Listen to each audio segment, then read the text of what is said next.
नमस्कार दोस्तों।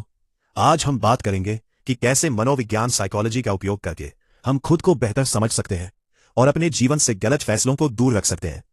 मनोविज्ञान हमें यह समझने में मदद करता है कि लोग किस तरह सोचते हैं, महसूस करते हैं और व्यवहार करते हैं। जब हम अपने विचारों और आदतों के प्रति जागरूक होते हैं तो हम बिना सोचे समझे कदम उठाने, इंपल्सिव डिसीजंस के बजाय रुककर सही और समझदारी भरा फैसला ले पाते हैं। मन के इन 5 मनोवैज्ञानिक जालों को समझें। अपने व्यवहार को बदलने और दूसरों को भी गलत रास्ते पर जाने से रोकने के लिए इन बुनियादी बातों को समझना बेहद जरूरी है।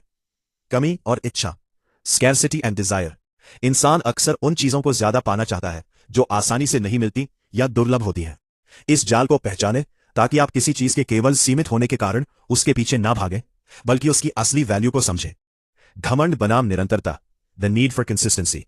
लोग अक्सर अपनी पुरानी गलतियों या धारणाओं को सिर्फ इसलिए सही ठहराते रहते हैं ताकि उनका घमंड न टूटे। आत्म जागरूकता हमें अपनी गलती स्वीकार करने और जरूरत पड़ने पर अपनी सोच बदलने की ताकत देती है। समानुभूति और दूरी, एम्पैथी एंड साइकोलॉजिकल डिस्टेंस। हम स्वाभाविक रूप से केवल अपने करीबी लोगों की समस्याओं से प्रभावित होते हैं, अजनबियों के दर्द से नहीं। मनोविज्ञान हमें इस पक्षपात को पहचानना और अपने दायरे से बाहर निकलकर जानबूझकर दूसरों के प्रति समानुभूति बढ़ाना सिखाता है। नेतृत्व और अनिश्चितता, अनसर्टेनिटी एंड लीडरशिप। भ्रम या डर के माहौल में लोग अक्सर आंख मूंद कर किसी भी आश्वस्त दिखने वाले नेता या व्यक्ति के पीछे चल देते हैं। एक अच्छा प्रभाव हमेशा आपको आंख मूंद कर भरोसा करने के बजाय खुद सोचने, क्रिटिकल थिंकिंग के लिए प्रेरित करता है। माहौल का असर, सोशल इन्फ्लुएंस। हमारे आसपास के लोग और दोस्त हमारी आदतों को तय करते हैं। अगर माहौल गलत होगा तो अपराध और बेईमानी सामान्य लगने लगेगी। इसलिए अच्छे प्रभाव वाले लोगों और सकारात्मक माहौल को चुनना ही गलत राह से बचने की सबसे बड़ी रणनीति है। हमारे भीतर का आंतरिक संघर्ष, फ्रॉइड का model, Freud's model of the mind. मनोविज्ञान के अनुसार हमारे मन में हमेशा 3 शक्तियों का आंतरिक संघर्ष चलता रहता है। आईडी, जो तुरंत मजे, वासना और इच्छाओं की पूर्ति चाहता है। सुपर ईगो, जो हमारी अंतरात्मा, नैतिकता और सामाजिक नियमों को दर्शाता है। ईगो, जो इन दोनों के बीच और हकीकत के साथ संतुलन बनाने की कोशिश करता है।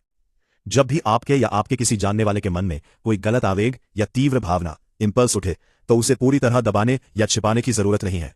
मनोविज्ञान कहता है कि इस ऊर्जा को रचनात्मक और स्वस्थ गतिविधियों जैसे कसरत, कला, संगीत, लेखन या समाज सेवा, वॉलंटियरिंग में बदले। ये सकारात्मक माध्यम तनाव को कम करते हैं और समाज को भी फायदा पहुंचाते हैं। निष्कर्ष, खुद को समझे बिना हम अनजाने में अपनी पुरानी और नुकसानदेह आदतों को दोहराते रहते हैं। आत्म जागरूकता अकेले अपराध को पूरी तरह खत्म नहीं कर सकती, लेकिन ये हमें आवेश में आकर लिए जाने वाले गलत फैसलों से बचाकर एक जिम्मेदार इंसान जरूर बनाती है। इस ज्ञान का उपयोग खुद को सुधारने और अपने आसपास के लोगों को भी जागरूक करने के लिए करें।